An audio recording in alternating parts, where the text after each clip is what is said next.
Assalamu alaikum. This is Brilliant Faces with Dr. Sadia Sarkhan. I'm Dr. Sadia, and with me, I have a very exciting guest for everyone, and that is Uzma Usmani. बहुत important काम कर रही हैं जो बहुत कम लोग कर रहे हैं हमारे पाकिस्तान में. She is a museum curator, and at present, she is the keeper of paintings at the Lahore Museum. Assalamu alaikum, Uzma. अस्सलाम वालेकुम सादिया, कैसी हैं आप? अल्लाह का शुक्र. आप कैसी हैं? जी, थैंक यू सो मच कि आपने आज ज्वाइन किया मुझे. थैंक यू सो मच, आपने इनवाइट किया, आपका बहुत शुक्रिया। आपका उससे भी ज्यादा बहुत बहुत शुक्रिया, बिकॉज आई नो कि आप कितना इम्पोर्टेंट काम कर रही हैं, कितना एक्साइटिंग काम है. एंड आई थिंक लोगों को जितना ज्यादा पता चले इसके बारे में वो बहुत उनके अपने लिए बेहतरी है और उसमें बेनिफिट है उनका. तो सबसे पहले तो let's begin. I wanted to ask you कि if we talk about museum curation, तो म्यूजियम क्यूरेशन क्या है, what is it? Actually museum जो है वो नवादरात के ऊपर मुश्तमिल होता है। मतलब जो म्यूजियम में कलेक्शंस होती हैं वो आपकी कदीम जो हमारी हिस्ट्री होती है, हमारे कल्चर होते हैं, उससे मुतालिक म्यूजियम में कलेक्शन होती है। फॉर एग्जांपल जो लाहौर म्यूजियम है, लाहौर म्यूजियम में हमारे पास जो कलेक्शन है वो हमारी प्री प्री हिस्टोरिक कलेक्शन है, जिसे हम pre and proto historic collection कहते हैं। वहाँ से लेके फिर मॉडर्न आर्ट और जो पाकिस्तान की सकाफत है, इसका एक जो रेंज है काफ़ी वसी है। इसमें आपको इंडस वैली से निकलने वाले जो नवादरात हैं वो भी लाहौर म्यूजियम का हिस्सा है। इससे हमारी साइट है गंधारा राइट. की साइट है, उससे मिलने वाले नवाजात भी लाहौर म्यूजियम का हिस्सा है। तो ये जो इसमें ऑब्जेक्ट्स होते हैं, म्यूजियम्स की जो कलेक्शन होती हैं वो तारीखी लिहाज से उनकी अहमियत होती है, हिस्टोरिकल या कलेक्शन। तो ये एक बुनियादी फर्क होता है। जबकि जो गैलरीज होती हैं वो डिफरेंट डिपेंड कि वो किसकी गैलरी है। या ज्यादातर पाकिस्तान में जो गैलरीज हैं उससे मुतालिक आर्ट गैलरीज ही तस्वुर की जाती हैं राइट. कि जहाँ पर जो आपका जो इस वक्त का जमाना है, जो कंटेम्प्रेरी आर्टिस्ट हैं या जो आज के जमाने से मुतालिक पेंटिंग्स हैं या जो वर्क हो रहा है, काम हो रहा है, आर्टिस्ट जो आजकल काम कर रहे हैं वो उनसे रिलेटेड होती है। यानी म्यूजियम जो है वो आपसे माजी की बात करता है और जो गैलरी है वो आपसे हाल की बात करता है। तो ये एक बुनियादी फर्क है। ठीक है. क्यूरेशन में भी यही डिफरेंस है कि हम लोगों ने जो क्यूरेशन के पार्ट्स, आप समझ लें कि इम्पोर्टेंट पार्ट्स होते हैं, इसका एक हिस्सा जो होता है म्यूजियम का वो मुतालिक होता है कि हमने नवादरात की कलेक्शन। सबसे पहले अगर आपके पास नवादरात हैं तो म्यूजियम, अगर आपके पास नवादरात नहीं है म्यूजियम भी। लेकिन आजकल ये पुराना कॉन्सेप्ट है, आजकल तो खैर अगर आपके पास नवादरात नहीं भी हैं तो भी आप, there is so many types of the museum introduce आजकल के दौर में, तो मीनिंग्स ही चेंज हो गए हैं म्यूजियम के। लेकिन मेरे नजदीक कि अगर नवादरात हैं आपके, जिसका आपका अगर हिस्टोरिकल है तो उसमें उसका होना जरूरी है कि आप उसमें वो चीज रखें। फिर इनका काम पहले आपकी जो भी कलेक्शन है, चाहे वो माजी से रिलेटेड है या वो, सबसे पहले तो कलेक्शन का होना जरूरी है। फिर उसके बाद इससे रिलेटेड जो होती है वो उस कलेक्शन से मुतालिक तहकीक होती है। फिर इसका दूसरा काम तदरीसी भी होता है। जो म्यूजियम जो हमारे पास आर्टिफैक्ट्स हैं तो उसका एक काम है वो उनकी वजूहात क्या थी, फिर उसके बारे में आवाम को आगाही देना, उसको आवाम से और उन नवादरात का जो ताल्लुक होता है वो डेवलप करने के लिए बहुत सारे तरीके हैं जिनका जो एज ए क्यूरेटर उसका काम होता है कि वो तरीके वो तलाश करे और नए नए तरीकों से लोगों को इन्वॉल्व करे, अपनी तारीख से, अपनी सकाफत से, उन चीजों से रोशनास करे। तो म्यूजियम की कई टाइप्स होती हैं, बहुत तरह के होते हैं। तो हर म्यूजियम का अपना एक पॉलिसी होती है कि उन्होंने किस तरह से इस चीज को लेना है। तो लिहाजा क्यूरेटर्स भी उसमें ये चीज कर रहे होते हैं कि इसमें रिसर्च बहुत इम्पोर्टेंट है, लोगों को एजुकेट करना इम्पोर्टेंट है. एम आई राइट? यस, रिसर्च है डेफिनेटली। आप एक ऑब्जेक्ट है तारीख में, जाहिर है उसकी आप डेट तो नहीं बदल सकते कि वो जब हड़प्पा से किंग प्रीस्ट हमने एक्सक्यूवेट अगर कर लिया या डांसिंग गर्ल अगर होगी तो डांसिंग गर्ल तो फॉर एवर, या फास्टिंग सिद्धार्थ है, वो ऑब्जेक्ट तो वही है, उसको तो आप नहीं बदल सकते। लेकिन जो मॉडर्न है उसमें आपका जो कलेक्शन होती है या पेंटिंग्स है वो बदलती रहेंगी, आर्टिस्ट के साथ बदलती रहेगी, थीम के साथ। इस डिपेंड के जो आर्ट गैलरी या गैलरी के क्यूरेशन है उनकी क्या कलेक्शन है जो क्या हाल से मुताबिक होगी।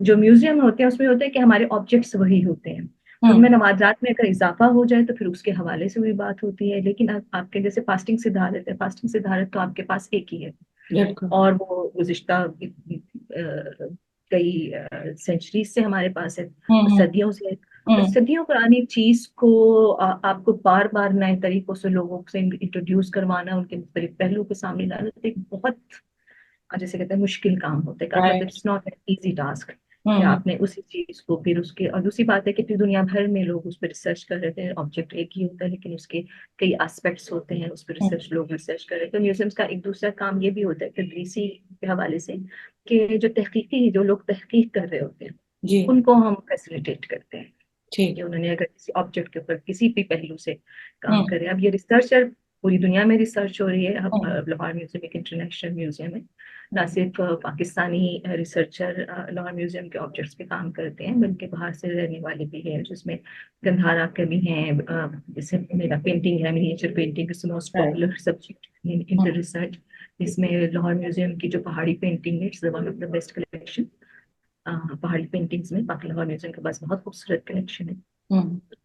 तो वो मुख्तलिफ रिसर्चर्स होते हैं, स्टूडेंट्स हैं, एमफिल के स्टूडेंट्स हैं, पीएचडी के स्टूडेंट्स हैं, तो वो किसी ना किसी तरह आपको उनसे राब्ता ताल्लुक किसी हवाले से रखना होता है कि कौन किस पहलू से रिसर्च करे। तो इस हवाले से इसकी तहकीक होती है, और हमारी जो तहकीक होती है वो उसकी प्रोमिनेंस के हवाले से, कब एक्सकैवेट हुआ, इसकी ऑथेंटिसिटी, ये सब चीजें होती हैं। तो तो ये ये आपके आपके अंडर आता है सब कुछ, ये रिसर्च जो। Being a curator, hmm. Curator किसी जमाने में क्यूरेटर इट्स वास्ट टर्म, आप समझ लें इट्स टू बी एक डायरेक्टर कह लें, जी। हम्म। जो उसको कर रहा होता है। सही। और लेकिन उसमें फिर इसके अंडर टाइटल कई नाम आप इसको कह सकते हैं, जैसे आप कलेक्शन, क्यूरेटर ऑफ कलेक्शन कह सकते हैं, क्यूरेटर हम्म। ऑफ एजुकेशन कह सकते हैं। तो नई नई टर्मिनोलॉजी हम्म। है। क्यूरेटर ऑफ कलेक्शन यानी एक राइट। खास कलेक्शन का क्यूरेटर है, या क्यूरेटर ऑफ एजुकेशन कि जिसने जी। कोई एजुकेशन के हवाले से कोई चीज उसने हम्म। उसको मैनेज करना है, उसको उसकी थीम बनानी है, उससे रिलेटेड लोगों को इन्वॉल्व करना है, लोगों हम्म। को इट्स डिपेंड कि वो उसका मकसद क्या है। जी। इसके अलावा आपकी एग्जिबिट्स क्यूरेटर होते हैं। हम्म। ये और कुछ क्यूरेटर होते हैं जो आपके नवादरात से एसोसिएटेड होते हैं, कुछ होते हैं जिनको अब हम एक टर्म्स ये भी यूज करते हैं कि एडमिनिस्ट्रेटिव क्यूरेटर्स। तो अब बड़े म्यूजियम्स में ये डिफरेंट फील्ड्स होती हैं, हम्म। मतलब आपके एडमिनिस्ट्रेटिव साइड जो है जिसमें आप अपकीपिंग्स होती हैं, प्रोजेक्ट्स होते हैं आपके, जिस जगह आप, जैसे लाहौर म्यूजियम में एक बहुत कई सौ साल पुरानी बिल्डिंग है, 1890 से ये बिल्डिंग बनी है। तो बिल्डिंग की कंजर्वेशन, बिल्डिंग की रेस्टोरेशन, आपके प्रोजेक्ट्स, उनकी budgeting, there is lot of fields जो एडमिनिस्ट्रेटिव साइड पे भी होती है। तो वो एडमिनिस्ट्रेटिव क्यूरेटर्स एक अलग होते हैं, तो वो इट्स डिपेंड के उसमें डायरेक्टर और क्यूरेटर का बहुत एक माइनर सा फर्क होता है। बहुत बड़े म्यूजियम में, ऐसे म्यूजियम भी हैं जहाँ क्यूरेटर ही डायरेक्टर होते हैं, और ऐसे म्यूजियम भी हैं जहाँ डायरेक्टर्स अलग होते हैं और क्यूरेटर्स होते हैं। कीपर भी एक क्यूरेटर के, म्यूजियम क्यूरेटर के लिए ही टर्म है, राइट? जैसे मैं हूँ कीपर हूँ, तो मैं हम्म। अपनी कलेक्शन की जितने भी उससे रिलेटेड वर्क्स हैं वो हम्म। उसको मैं देखूंगी। राइट। मतलब उसकी कस्टोडियन हूँ मैं। बीइंग ए क्यूरेटर, हम लोग जो है ना, जो नवाजात हैं उनकी हमने न सिर्फ रिसर्च के हवाले से देखना होता है, फिर हमने उसकी हिफाजत, मतलब उसकी कंजर्वेशन, रेस्टोरेशन, राइट। उसकी भी एक फील्ड है जिसको हमें जी। देखना होता है। हम्म। और इसके अलावा जो स्टोरेज होती हैं, जिनको रिजर्व्स कहते हैं, आपने मुंह में सुना होगा, हम्म। हम्म। रिजर्व्स होते हैं, उनका हम्म। इंतजाम करना। जी। तो एक ये, तो ये थोड़ी सा आप इसको जैसे कहते हैं कैटेगराइज कर लेते हैं कि इस तरह के काम जो हैं वो कीपर्स और क्यूरेटर्स डिवाइड कर लेते हैं। जैसे क्योंकि मैं कीपर पेंटिंग हूँ, हम्म। तो पेंटिंग से हवाले जितनी भी एक्टिविटीज होती हैं वो हम्म। मेरे मेरे ही होते हैं, जी। लेकिन ये जरूरी नहीं है। हम पेंटिंग्स के अलावा और कलेक्शन का भी जो है वो भी हम एग्जिबिट करते हैं। जैसे हम्म। किसी जमाने में लाहौर सिटी हेरिटेज म्यूजियम जो है उसको भी दिया था, जो भी डिस्प्ले और एग्जीबिशन थी, सारा उसका डिस्प्ले और वो सारा ठीक। काम किया है। और बहुत बेतहाशा लाहौर म्यूजियम में जो आपका परमानेंट कलेक्शन हम्म। है या परमानेंट डिस्प्ले है, वो हम्म। भी एक तरह की जो कीपर होता है उसकी जिम्मेदारी। राइट। अच्छा, कितना आपको अरसा हो गया at the Lahore museum? I am working at Lahore museum from 2004। माशाल्लाह। 2000 माशाल्लाह। अच्छा, and how did you decide कि आपने इस फील्ड में जाना है? ये फील्ड मैं अगर सच कहूँ तो पाकिस्तान में मेरे ख्याल से मोस्टली लोगों को नहीं पता होता कि हम्म। ये भी म्यूजियम भी कोई जगह है या म्यूजियम भी कोई फील्ड है। राइट। तो मैं बेसिकली एजुकेशन साइड पे जाना चाहती थी, और फाइन आर्ट्स की लेक्चरशिप के हवाले से मेरा था कि मैं हूँ तो मैं अपनी आर्ट आर्ट की फील्ड में राइट। जो है प्रोफेसर बनूंगी या कोई इस तरह की कोई हम्म। फील्ड थी जो, और उसके लिए मैंने बड़ी कोशिशें भी की और बहुत इंटरव्यूज भी दिए। मतलब हम्म। मैंने कभी नहीं, सच कहूँ तो मैंने कभी नहीं सोचा था कि मैं कभी म्यूजियम में काम भी कोई फील्ड है या मैं जाऊंगी। अच्छा। तो लेकिन मुझे ये था कि मैंने एक एक शौक कह लें या लगन कह लें कि एक डिग्री ली है तो फिर मेरा उसका कोई यूज भी होना चाहिए। ये नहीं कि आपने पढ़ लिया है तो बस आप घर में बैठ गए हैं और आप उसका कोई यूटिलिटी नहीं है, आपने लिया है तो आपको कुछ सोसाइटी को उसका फायदा भी होना चाहिए आपके एजुकेशन का। उसमें आपकी डिग्री किस में थी, ये बता दें सबको जरा। मेरी डिग्री फाइन आर्ट्स बैचलर वो है, MPhil in art art history, right. History of art from Punjab university. From Punjab university department of fine arts. Right. तो बेसिकली मेरी डिग्री फाइन आर्ट्स की है, हम्म। ग्राफिक डिजाइन से। आपका परफेक्ट कॉम्बिनेशन है क्योंकि आपकी आर्ट हिस्ट्री भी है, उसके बाद एमफिल आपका आर्ट जी, हिस्ट्री। बहुत काम आई, मैंने बहुत म्यूजियम में, यानी मैं शायद मुझे नहीं पता था कि जो मेरी एजुकेशन है वो म्यूजियम हम्म। में इतनी काम आएगी, और it is most relevant history. Hmm. क्योंकि जब हम पढ़ते थे वहां पे तो हम सोचते थे कि हम आर्ट हिस्ट्री या हिस्ट्री ऑफ आर्ट पढ़ रहे हैं, हमने तो पेंटिंग बनानी है या हमने जैसे डिजाइनिंग करनी है, ग्राफिक हम्म। डिजाइनिंग बिल्कुल डिफरेंट फील्ड होती है। तो हम एज ए स्टूडेंट सोचते थे कि भाई इसका क्या फायदा है, लेकिन जब मैं इस फील्ड में आई तो फिर वेरी कॉम्प्रिहेंसिव कोर्स के, आप बहुत सारी फील्ड्स में आपकी बहुत काम आता है, स्पेशली म्यूजियम की फील्ड में मुझे डिग्री बहुत काम आई हर हवाले से, क्योंकि मैंने यहाँ पर as a restoration exhibition officer भी काम किया है अच्छा। बिफोर। तो आर्ट की जितनी भी मेरी एजुकेशन थी हम्म। उसका यहाँ पर भरपूर और खुल के इस्तेमाल किया। अच्छा, आपने उसमें अपनी बैचलर्स कर लिया, अपना मास्टर्स कर लिया, उसके बाद फिर आप म्यूजियम तक कैसे पहुंची, कैसे जर्नी था आपका?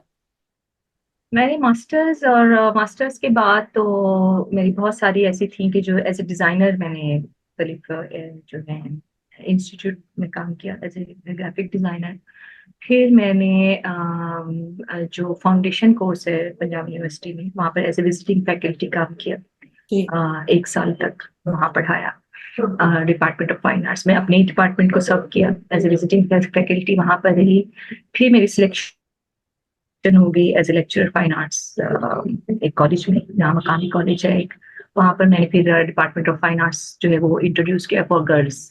एक डिपार्टमेंट है आयशा सिद्दीका डिग्री कॉलेज है राइट। लाहौर में, हम्म।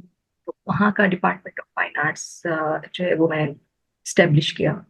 और वहाँ पर मैंने फाइन आर्ट्स एफए से लेकर फिर बैचलर्स तक फाइन आर्ट्स जो है वो एफिलिएट भी करवाई और उसको पूरा रन किया। और ड्यूरिंग दैट माय सर्विस जब मैं एज ए लेक्चरर थी तो फिर मुझे म्यूजियम की एक एडवर्टीजमेंट अखबार में देखी। तो अच्छा। उसमें जो क्वालिफिकेशन थी तो मुझे ऐसे ही आया कि हम भी देखते हैं ये कौन सी, मुझे बड़ी अजीब नई सी फील्ड लगी म्यूजियम की ना। हम्म। तो मैं देखा कि मैं जाके मैं अप्लाई करती हूँ as B restoration and exhibition officer. तो मैंने इंटरव्यू दिया और उसमें मेरी सिलेक्शन हो गई, तो इस तरह से उसमें आ गई म्यूजियम लवली। में। लेकिन म्यूजियम में आके फिर मुझे पता चला कि ये क्या फील्ड है और ये कितनी इंटरेस्टिंग फील्ड है, और कितनी ये बहुत ज्यादा इसमें पोटेंशियल है। It's a very interesting field. Although कि अभी हमारे यहाँ उस तरह के नहीं है मसाइल, हर काम में बहुत अपने मसले मसाइल होते हैं, हम्म। और आप चीजों को और चैलेंजेस को फेस कर रहे होते हैं। लेकिन वो बुक ये भी है कि आपको जाहिर है कि जो म्यूजियम स्टडीज पाकिस्तान में ऐसे नहीं पढ़ाई जाती, यहाँ पर ये है कि आप यहाँ पर जब म्यूजियम में आते हैं देन यू लर्न कि म्यूजियम क्या है और उसकी किस तरह से चीजें होती है, तो आप ऑन स्पॉट ही लर्न कर रहे होते हैं। हम्म। तो इस हवाले से ये जो सफर था मेरा म्यूजियम जर्नी का, वो सीखने का भी था और इंटरेस्टिंग भी था और डेफिनेटली फुल ऑफ चैलेंजेस था। हम्म। क्योंकि जिस तरह से हम म्यूजियम्स देखते हैं फॉरेन कंट्रीज में, तो हमारे जहन में तो वही एक स्केच था कि जैसे फॉरेन कंट्रीज में होता है और जैसा कि वहाँ पे स्पेशल सिस्टम होंगे ऐसे ही हमारे यहाँ होगा। तो लेकिन वो नहीं होता। लेकिन मैं इस बात को बिल्कुल अप्रिशिएट करूंगी कि पाकिस्तान में जिस तरह से म्यूजियम, जितने भी म्यूजियम है, वो जिस तरह से भी उनका इंतजाम गवर्नमेंट ऑफ पाकिस्तान या जो भी चला रही है, हम्म। वो भी एक अपनी जगह एक काबिल सिताइश काम है कि जिस तरह से अ, हम इन फील्ड्स को लेकर चल रहे हैं। जब आपने ये काम शुरू किया तो म्यूजियम ने आपकी कोई ट्रेनिंग की आफ्टर ज्वाइनिंग? म्यूजियम ने मेरी बिल्कुल ट्रेनिंग की, क्योंकि जब आप म्यूजियम आते हैं तब वो आपकी डिफरेंट ट्रेनिंग कोर्सेज होते हैं जो हम्म। आपको म्यूजियम में काम करने के बनाते हैं, जिसमें से सबसे पहले म्यूजियम मैनेजमेंट का कोर्स था, एक्सचेंज प्रोग्राम यूएसए से म्यूजियम मैनेजमेंट का कोर्स था। उसको वो मैंने ज्वाइन किया। फिर उसके बाद डिफरेंट डिपार्टमेंट ऑफ आर्कियोलॉजी, जो म्यूजियम की फील्ड के लोग हैं वो हम्म। जानते हैं, हम्म। मुख्तलिफ इंस्टीट्यूट वक्तन फवक्तन बहुत सारी वर्कशॉप्स और सेशंस करवा रहे होते हैं, जी। और वर्कशॉप्स चल रही होती हैं जो हम्म। आपको ज्वाइन करनी होती है। फिर एक वर्कशॉप जो इस्लामाबाद में है, national council of the arts, वहां पर एक बहुत अच्छी वर्कशॉप पेंटिंग रेस्टोरेशन की हुई थी, और जर्मन के क्यूरेटर थे मिस्टर फ्रेडरिक जिंक आए थे, वेरी कॉम्पिटेंट कंजर्वेटर। हम्म। तो उन्होंने उनके तहत फिर हमने एक पेंटिंग कंजर्वेशन की ट्रेनिंग की, क्योंकि मैं as a restoration exhibition officer भी मैंने लाहौर म्यूजियम में काम किया है। फिर लाहौर म्यूजियम का एक बहुत बड़ा प्रोजेक्ट है सत्यन म्यूरल, जो कि हम्म। के साथ उसमें कुछ खराबी पैदा हो गई थी। तो फिर उस प्रोजेक्ट के लिए भी मैं मुझे ट्रेनिंग के लिए इंडिया से 3 महीने की मेरी ट्रेनिंग के लिए फिर म्यूजियम ने भेजा, अच्छा। इंटेक दिल्ली, हम्म। ऑयल पेंटिंग रेस्टोरेशन के हवाले से। हम्म। और तो ये बहुत सारे इस तरह की हैं। कोरिया में नेशनल जो Korean university cultural heritage university है, उनके वर्कशॉप्स। तो इस तरह से एक सिलसिला चल रहा होता है जो आपको इनफॉर्मल वे में, जो कि वैसे तो आपको डिग्री करनी होती है, लेकिन चूंकि पाकिस्तान में इतने ज्यादा म्यूजियम नहीं है और हम्म। पाकिस्तानी इंस्टीट्यूशन में म्यूजियम एज ए सब्जेक्ट नहीं पढ़ाया जाता, तो इसका उसके ऑल्टरनेट के तौर पर गवर्नमेंट ऑफ पाकिस्तान ने इस तरह के एक सिलसिला बनाया हुआ है, क्योंकि इतनी ज्यादा यहाँ पर अभी डिमांड नहीं है म्यूजियम क्यूरेटर्स की पाकिस्तान में, क्योंकि म्यूजियम नहीं बने, अब नए नए म्यूजियम बनना शुरू हुए हैं। ये मैं कहूंगी कि म्यूजियम स्टडीज का सब्जेक्ट पढ़ाया जाना चाहिए, बिल्कुल। लेकिन ये जब तक ये चीज नहीं है, अभी तक ये सब्जेक्ट नहीं पढ़ाया जाता। हम्म। तो ये है कि म्यूजियम जो है वो आपको जितने भी इम्प्लॉयज होते हैं उनको डिफरेंट ट्रेनिंग्स पे उनको भेज के फिर वो उस काबिल बनाते हैं। लाहौर म्यूजियम के बारे में शेयर करें कोई इंफॉर्मेशन लोगों के लिए, बिकॉज एज आर्टिस्ट हम लोगों को तो बहुत आदत थी कि राइट नेक्स्ट डोर नेबर है एनसीए में, तो हमें बहुत ज्यादा इंटरेस्ट था। तो एवरेज लोगों को इतना पता नहीं होता, हालांकि एक बहुत इम्पोर्टेंट चीज है एक म्यूजियम जिसमें आपकी सारी कलेक्शंस हैं जो इतनी इम्पोर्टेंट हैं। तो ऑल्सो जो लाहौर का म्यूजियम है उसके जो फर्स्ट डायरेक्टर थे वो रडयार्ड किपलिंग के फादर थे, राइट? तो उसका थोड़ा सा आप शेयर करें कि क्या एटमॉस्फेयर है, क्या हिस्ट्री है लाहौर म्यूजियम की? लाहौर म्यूजियम की हिस्ट्री जो है वो शुरू होती है कि मतलब हमें जो रिपोर्ट्स में मिलता है वो हमें मिलता है 1854-53 में। अनारकली का जो ये एरिया है जिसे हम वजीर खान की बारादरी कहलाते हैं, तो वहां पर एक म्यूजियम मौजूद था, लेकिन वो किस जगह पे मौजूद था ये हमें एविडेंस अभी नहीं पता चलती। लेकिन हमें जो आर्काइव्स में से मटेरियल मिलते हैं उसमें जो कॉरेस्पॉन्डेंस है उस वक्त की जो गवर्नमेंट ऑफिशियल्स की, उसमें एक म्यूजियम का जिक्र मिलता है कि हम फला म्यूजियम के अंदर ये चीज भेज रहे हैं। इसमें से जो हमारे पास लाहौर म्यूजियम में अर्लीस्ट जो एक उसकी एविडेंस के तौर पे हमारे पास एक ऑब्जेक्ट मौजूद है, वो हमारे पास मास्क है, शेलिंग वाइट के मास्क हैं जो कि एथनोग्राफिकल मास्क हैं। तो जब ब्रिटिशर्स यहाँ पर आए थे तो उन्होंने डिफरेंट जो स्टेट्स थे उनके वो मास्क जो है अपनी स्टडी, एथनोग्राफिकल स्टडीज और इस पर्पस के लिए बनाते थे। तो वो एक म्यूजियम का कलेक्शन का पार्ट थी। फिर इस हमें एक एविडेंस मिलती है कि 1864 में एक म्यूजियम, बिफोर 1864 जो ये म्यूजियम था, जो ये विसिनिटी है वजीर खान की बारादरी, बेसिकली जो वजीर खान की बारादरी है, ये जितना भी लाहौर म्यूजियम हो गया, नेशनल कॉलेज ऑफ आर्ट्स हो गए, जितना भी इलाके जो बिल्डिंग्स हैं, ये एक्चुअली वजीर खान की बारादरी का जो बाग है उसके अंदर ब्रिटिश पीरियड के अंदर ये डिफरेंट टाइम बिल्डिंग्स हैं। जो अनारकली का जो एरिया है हम्म बेसिकली जो प्रेमिसिस ऑफ वजीर खान बाग जो मुगल पीरियड की एक बिल्डिंग है जो हम्म इसकी एविडेंस मिलती है। तो बिफोर 1864 लाहौर म्यूजियम जो है वो कई सालों तक वजीर खान की बारादरी में रहा। अच्छा। फिर 1864 में एग्जीबिशन हॉल जो 1864 पूरे इंडिया के अंदर different exhibition arts and craft की एग्जीबिशन हुआ करती थी पूरे इंडिया में डिफरेंट। हम्म पंजाब में भी इंडिया के मुख्तलिफ जो बड़े सूबे होते थे वहां पर आर्ट्स एंड क्राफ्ट एग्जीबिशन हुआ करती थी हर साल। इसमें जो आर्टिजन्स होते थे उनको मेडल्स और ये चीजें अवार्ड किए जाते थे। तो उसी right, सिलसिले में Punjab and art and craft की एग्जीबिशन हुई। उस सिलसिले में एक एग्जीबिशन हॉल बनाया गया जो गवर्नमेंट ऑफ वो एग्जीबिशन हॉल जिसे आज हम टोलिंगटन मार्केट के नाम से right, जानते हैं। हम्म वो एग्जीबिशन हॉल बनाया जिसके अंदर बहुत सारे पंजाब की जो क्राफ्ट थी उसके स्पेसिमन थे, इंडस्ट्रियल के स्पेसिमन थे। और बीटन पॉल हैं जिन्होंने उसकी एक कैटलॉग भी मुरतब की उस एग्जीबिशन की 1864 की पंजाब आर्ट्स एंड क्राफ्ट। तो Baden Powell was an curator hmm उस जमाने में। तो उन्होंने फिर इस पंजाब आर्ट्स एंड क्राफ्ट की जो एग्जीबिशन थी उसके में एविडेंस मिलती है।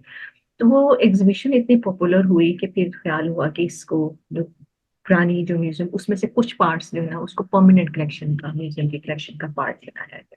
अच्छा। और उन्हीं की बेस पे फिर 1890 में ये बिल्डिंग जो लाहौर म्यूजियम की अब बिल्डिंग है ये किसी जमाने में विक्टोरिया जुबली इंस्टीट्यूशन कहलाता था। और ये क्वीन विक्टोरिया की जो कमोमरेशन थी सालगिरह की जो कमोमरेटिव हम्म सेलिब्रिटीज थी। तो वो ये जो पंजाब के लोग थे उनकी कलेक्टिव मनी से ये जो एक गिफ्ट के तौर पे क्वीन के लिए बनाया गया था।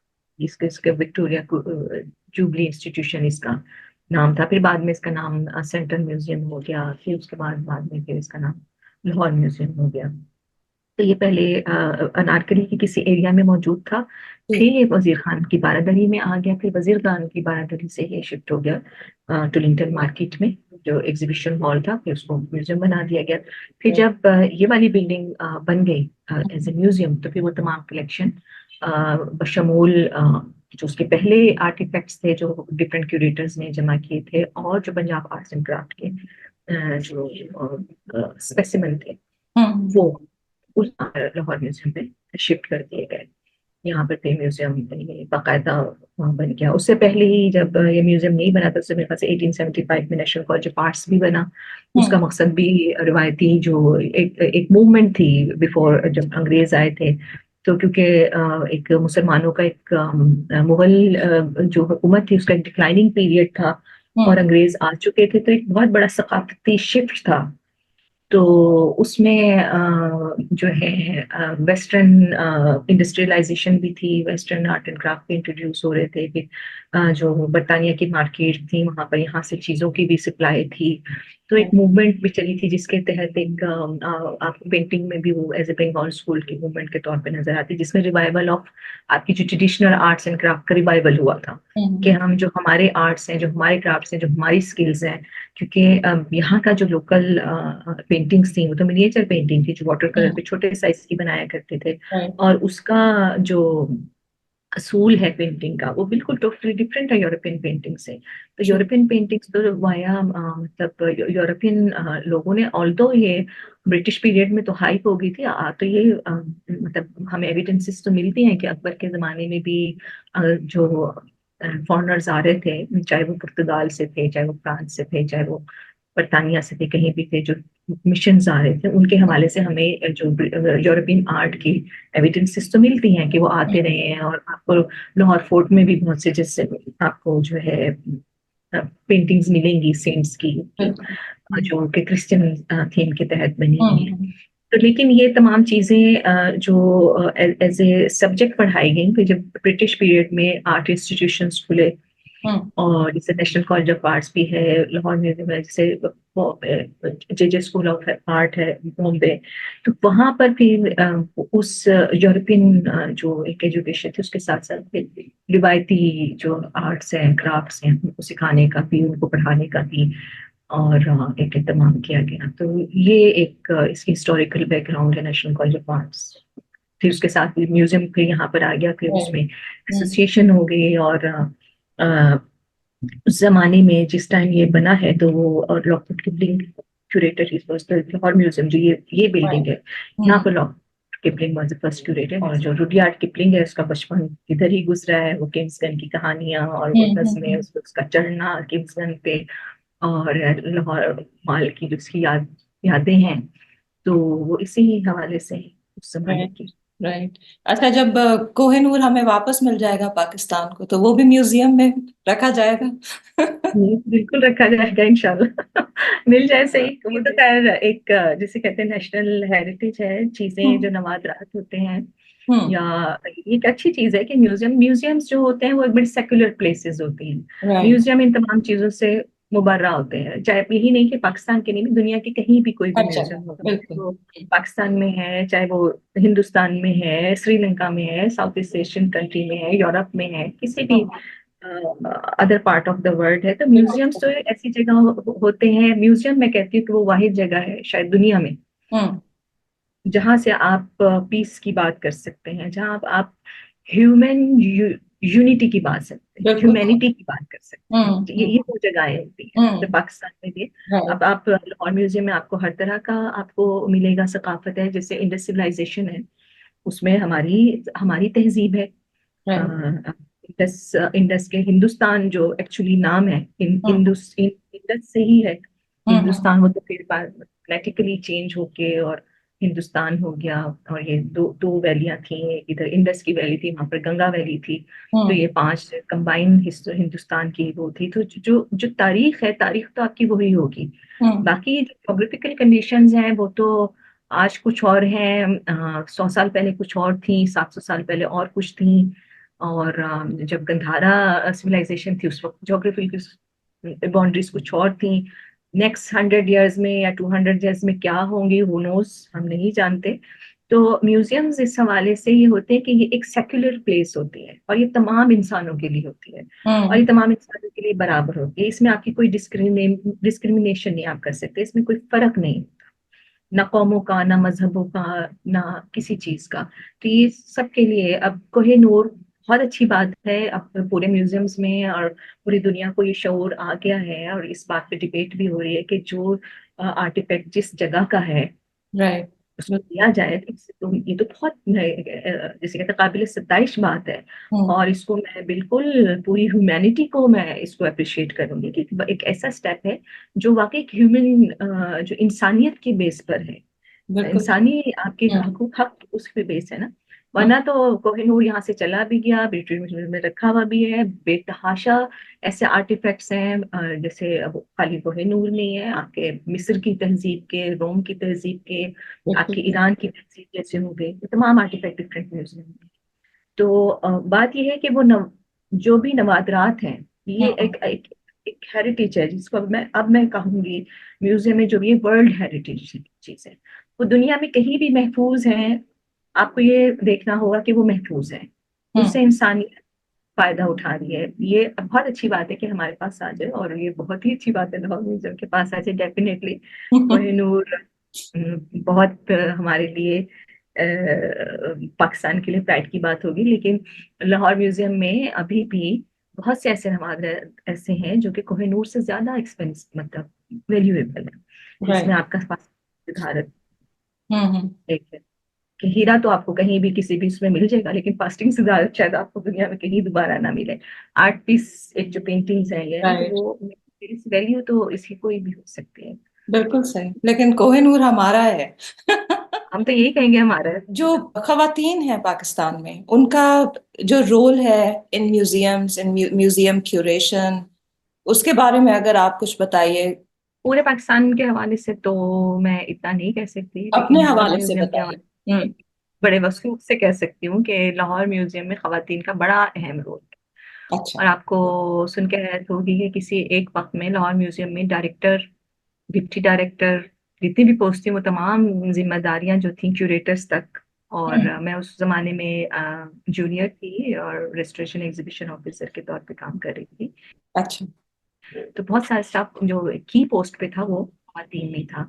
और जैसे मेरी जो सिस्टर हैं मिसेस नुसरत अली, वो भी खातून थी, और उन्हें 30-35 साल उन्होंने इस जो मुझे हैंड ओवर किया है, उन्होंने एक चीज को एक इंटैक्ट फॉर्म में उन्होंने ही किया है, और उनकी बहुत बेशबहा खिदमत है। उन्होंने 35 साल आखिर इस चीज को संभाला है, जो भी उनका सर्विस टेन्योर था। इसके अलावा हमारी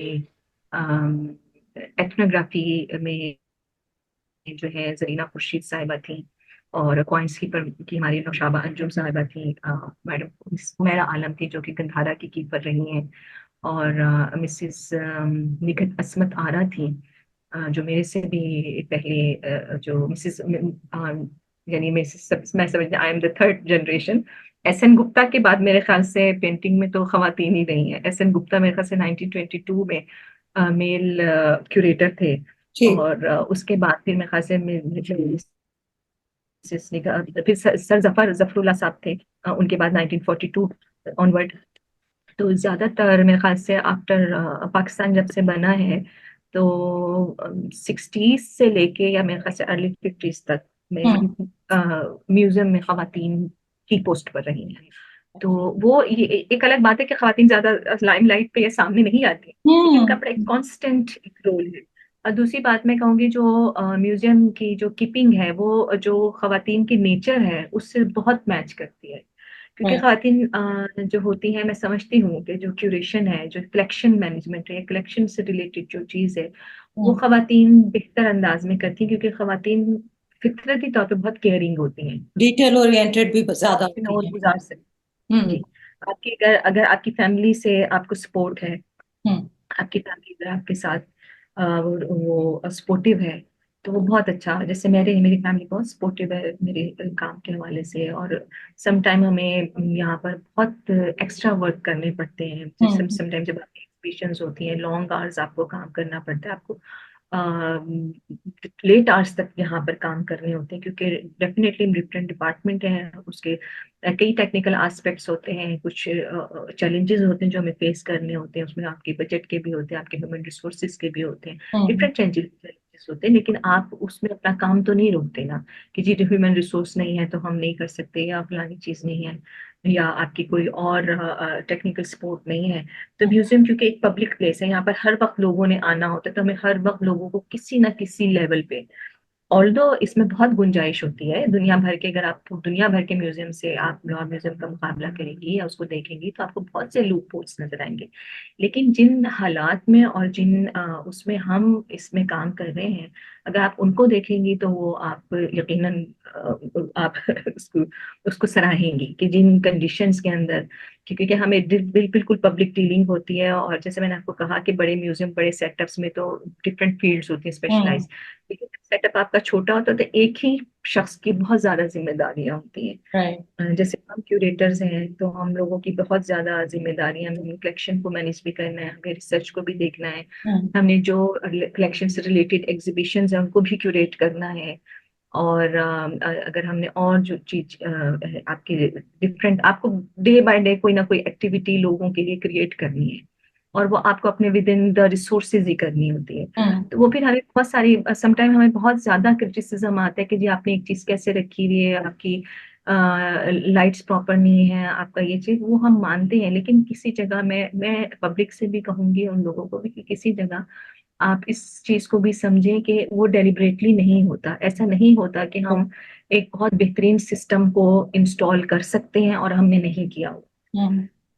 बिल्कुल सही। मैं तो बहुत बड़ी फैन हूँ लाहौर म्यूजियम की। मेरी लाहौर तो म्यूजियम एक बहुत तारीखी जगह है। हम्म। और सबसे बड़ी बात है कि लाहौर म्यूजियम से लोग मोहब्बत बहुत करते हैं। हम्म। बीइंग ए चाइल्ड, मैंने म्यूजियम को, मुझे नहीं पता था, मैंने म्यूजियम की सैर की। म्यूजियम की सैर जो है वो अब हमारी सकाफत का हिस्सा है। हम्म। आपका पूरे पाकिस्तान से लोग आते हैं, और हर जिसे कहते हैं वॉक ऑफ लाइफ से लोग आते हैं, हम्म। गांव से आते हैं, शहरों से आते हैं, बाहर के मुल्कों से आते हैं।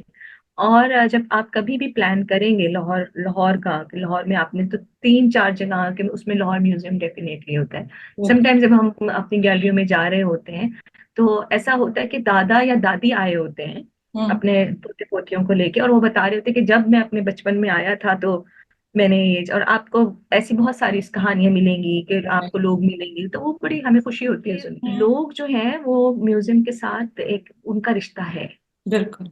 बिल्कुल। वो उसके साथ एसोसिएटेड है, वो उसके हम्म। हमारे हमें सजेशंस भी देते हैं, हमें आके बताते भी हैं। और म्यूजियम और उसकी चीजें हमारे से बड़े ड्रीम्स होते हैं बड़े, कि इसको ऐसा होना चाहिए, इसको ऐसा होना चाहिए। राइट। तो ये एक एसोसिएशन है, एक राब्ता है, जो कि मैं समझती हूँ लाहौर म्यूजियम इसमें काफी हद तक कामयाब रहा है, कि आप generation to generation Lahore museum जो है एक मेरे ख्याल से एक पॉपुलर प्लेस है लाहौर, पाकिस्तान बिल्कुल के बिल्कुल। हिसाब से। शॉक्ड, अगर आप लाहौर में हैं और आप नहीं म्यूजियम गए अभी तक, please do visit, it is a wonderful place. अच्छा, let's come to art a little bit, because actually तो आप आर्टिस्ट भी हैं। वो तो आप चली गई क्यूरेशन की तरफ और म्यूजियम्स की तरफ, तो मेरे ख्याल से तो आपको एजुकेटर भी होना चाहिए, बिकॉज आपको इतनी नॉलेज है, इतनी अच्छी तरह आप चीजें एक्सप्लेन करती हैं, और इतना मजा आता है सुन के कि अगर आपके स्टूडेंट्स होते तो आपसे बहुत बेनिफिट करते। अच्छा, आर्ट इन पाकिस्तान, उसके बारे में आपका क्या ख्याल है? कोई पर्टिकुलर टाइप ऑफ आइडेंटिटी है जो पाकिस्तानी आर्ट की है? किस तरह हम उसको डिफाइन या डिस्क्राइब कर सकते हैं, या कर भी सकते हैं या नहीं? जी बिल्कुल कर सकते हैं। मुझे तो ये सवाल बहुत अच्छा अक्सर लोग करते हैं कि डेफिनेटली जो आर्ट पाकिस्तान में हो रहा है वो पाकिस्तानी आर्ट है, हम्म। जो पाकिस्तान में हो रहा है, जो आज के जमाने में हो रहा है, और वो पाकिस्तानी आर्ट है। और जो सेंचुरीज बिफोर हो चुका और इन इलाकों में रहा वो भी पाकिस्तानी आर्ट है।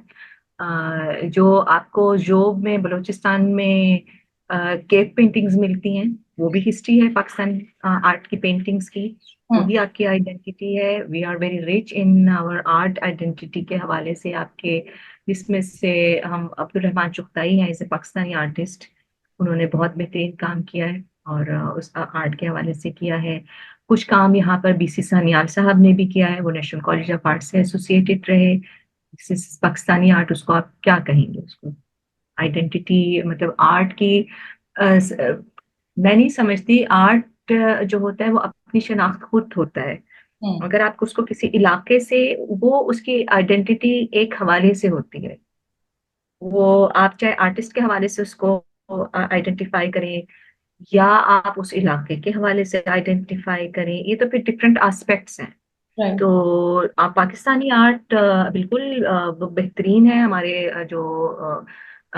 मास्टर आर्टिस्ट थे, जैसे अब्दुल रहमान चुगताई हैं, उस्ताद कैन साहब हैं, उस्ताद अल्लाह बख्श हैं, बहुत खूबसूरत काम किया है। उस्ताद अल्लाह बख्श की तो बहुत सारी ऐसी पेंटिंग्स हैं कि आपको शनाख्त करना मुश्किल हो जाती है कि राजा रवि वर्मा की पेंटिंग है या उस्ताद अल्लाह बख्श की पेंटिंग है, अगर उसमें सिग्नेचर ना हो। इसमें मोस्टली ऐसी पेंटिंग्स हैं जो उस्ताद साहब ने नहीं सिग्नेचर की हुई, और बहुत सारी ऐसी पेंटिंग राजा रवि वर्मा ने भी नहीं। या उसी उसी टाइम पीरियड के लोग हैं कि जब यूरोपियन पेंटिंग सिखाई जा रही थी। उस तरह से और बेतहाशा गुमनाम है आर्टिस्ट होंगे जिनका हमें नहीं मालूम। तो उनकी स्किल है, उनकी लाहौर म्यूजियम में उस्ताद अल्लाह बख्श की पेंटिंग जो मुझे पर्सनली बहुत पसंद है, इसमें होशो बट वेरी निहायत ही खूबसूरत पेंटिंग है। जिसमें होशरुबा है, दस्ताने हमीर हमजादे बनी है। उसका आप कल्चर कॉन्टेक्स्ट से देख लें, पाकिस्तानी आर्ट की आइडेंटिटी है। और सबसे बड़ी जो एग्जांपल पाकिस्तानी आर्ट की है वो लाइन आर्ट में समझूंगी, जो कि आप इंडस वैली सिविलाइजेशन पे जो पॉटशर्ड्स हैं, ये पॉटरी है, उसके ऊपर आपको जो डिजाइन्स मिलते हैं, हम्म। या आपको उसके ऊपर जो फिगरिंग्स वो मिलते हैं, ड्राइंग्स मिलती हैं, या आपको इंडस की सील के ऊपर एक कितना खूबसूरत जो बेल बना हुआ है, या उसमें यूनिकॉर्न बना हुआ है। This is all Pakistani art and it's all the identity of Pakistani art. And I know Pakistan is a very rich, Pakistan have a very rich identity regarding the field of art. और जो लोग आना चाहते हैं आपकी फील्ड में, म्यूजियम क्यूरेशन में, उनको आप क्या एडवाइस देंगी और क्या कहेंगी उनको? देखिए, सबसे पहले तो ये कि आप सोच कर आए इस फील्ड को, और उसमें स्पेसिफिक डिग्री लेकर आए और समझ कर आए, क्योंकि इसकी जो म्यूजियम है इसकी कई डिफरेंट फील्ड्स हैं, जिसमें मैं समझती हूँ कि हमें सबसे ज्यादा जो जरूरत है वो in the field of conservation है। कंजर्वेशन के हवाले से अभी तो ये आपको फॉरेन कंट्रीज से ही करनी होगी, तो पाकिस्तान में बहुत ज्यादा इसकी गुंजाइश है। अच्छा। रिलेशन में ये नहीं कि आप डिग्री आपकी कोई भी है, डिग्री अगर आपकी आर्ट की फील्ड में है, एंथ्रोपोलॉजी की फील्ड में है, हिस्ट्री अगर आपने पढ़ी हुई है, या हम्म। आप मास्टर्स आर्कियोलॉजी हैं, या आपने किसी लैंग्वेज में संस्कृत हो गई है, या आपकी पर्शियन हो गई है, किसी लैंग्वेज में आप मास्टर्स हैं, तो ये वक्तन फवक्तन मुख्तलिफ म्यूजियम्स में जॉब्स अनाउंस होती हैं, वो आप उनको देखें, तो आप जरूर अप्लाई करें। आपका शौक होना चाहिए। म्यूजियम जो एक ऐसी जॉब है जो कि मैं समझती हूँ बाकी जो जॉब्स हैं उनसे बहुत मुख्तलिफ जॉब है। हम्म ये पैशन, इसका आपका पैशन है, और इसमें ये एक एप्टीट्यूड है हम्म म्यूजियम हम्म क्यूरेटर होना। क्योंकि आपको नवादरात के साथ डील करना होता है, तो जब तक आप उनकी सेंसिटिविटी को, उसी कल्चर वैल्यू को नहीं समझ सकेंगे, तो यहाँ पर आपका, मैं समझती हूँ कि म्यूजियम की फील्ड में डिग्री से ज्यादा बिहेवियर और आपकी जो नेचर है वो हम्म काउंट करती है। कि आप इतने आपकी में वो सेंस ऑफ रिस्पॉन्सिबिलिटी होना बहुत जरूरी है इस जॉब के अंदर। कि राइट आप इसको, ये ऐसी जॉब नहीं है जिसको आप कैजुअली ले सकें, क्योंकि ये नवाजात से आपने डील करना है। इसको आपने एक नस जनरेशन से आपको मिली है, एक जनरेशन से आप तक आई है, और आपने फिर उसको नेक्स्ट नेक्स्ट जनरेशन तक देना है। तो ये बहुत जैसे कहते हैं कीन इंटरेस्ट की चीज है। हम्म कि बस इस वजह से आप ना आए क्योंकि आपने देख लिया है कि क्यूरेटर, अच्छा बाहर के क्यूरेटर बहुत अच्छे होते हैं, बड़ी अच्छी जॉब है, इसमें बड़ा अच्छा आपको पैसे मिल जाएंगे, और बड़ी इजी सी जॉब है, दूर से देखने में बहुत आसान सी जॉब लगती है, इसमें तो कुछ करना ही नहीं होता। लेकिन ये बेसिकली बहुत ही इंटेंस जॉब है अगर आप इसको इन इन ट्रू मीनिंग्स में करें, क्योंकि बड़ी मल्टीफेसेट, इसकी बड़ी डायमेंशंस, कई जिसे कहते हैं ना सह जिहती है, बल्कि जिसे कहते हैं ना अनलिमिटेड स्किल होती है। कि आपको इसमें समटाइम्स क्यूरेटर आपको बहुत सारे एस्पेक्ट्स को देखना होता है, और एक इंसान के लिए ये मुमकिन नहीं होता कि वो हर चीज का मास्टर हो जाए। हम्म ये थोड़ी बहुत आपको हर फील्ड के बारे में इंफॉर्मेशन चीज, और सबसे बड़ी इंटरेस्ट हम्म और सिंसियरिटी और सेंस ऑफ रिस्पॉन्सिबिलिटी, ये आपके अंदर अगर क्वालिटीज हैं तो आप मेरे ख्याल से बेस्ट क्यूरेटर बन सकते हैं। लेकिन अगर आपके अंदर ये क्वालिटीज नहीं है तो फिर मेरा नहीं ख्याल कि आपको शुरू बनाना चाहिए। वेरी ऑनेस्ट ओपिनियन, बिल्कुल सही आप कह रही हैं। आई थिंक आप परफेक्टली सूटेड हो फॉर दिस, मैं है ये ना? समझती हूँ कि ये मेरी जिम्मेदारी है कि हम्म मैं इस हेरिटेज को, जितनी भी मेरी कैपेसिटी है, या अल्लाह ताला ने या इस मेरे मुल्क ने मुझे जिस भी काबिल बनाया है, इसको पूरी सिंसियरिटी के साथ मैं इसको परफॉर्म करूं, और मैं इसको जिम्मेदारी समझती हूँ, मैं इसको कैजुअली नहीं ले सकती। I am impressed by your depth of knowledge. में नजर आ रहा है कि ट्रेनिंग है, एजुकेशन है और एक्सपीरियंस है। Usma, thank you so much for joining me today. आपने इतनी अच्छी बातें की हैं, इतनी इंफॉर्मेटिव ये सेशन थी, एंड आई होप कि इंस्पायर करे लोगों को to take more interest in museums, in museum curation. और आप लोग एक बहुत इम्पोर्टेंट सर्विस कर रहे हैं to Pakistan and to our community as a whole. Thank you so much. बहुत शुक्रिया डॉक्टर सादिया, आपका ने इतने दिलचस्प अंदाज में इतने अहम मौजू पे गुफ्तगू की कि मुझे भी नहीं मालूम हुआ कि किस तरह से हमने ये बात कर ली। और डेफिनेटली मैं चाहूंगी कि लोग इस गुफ्तगू से फायदा उठाएं। आपका बहुत शुक्रिया। Thank you so much. Thank you and Allah Hafiz. Allah Hafiz.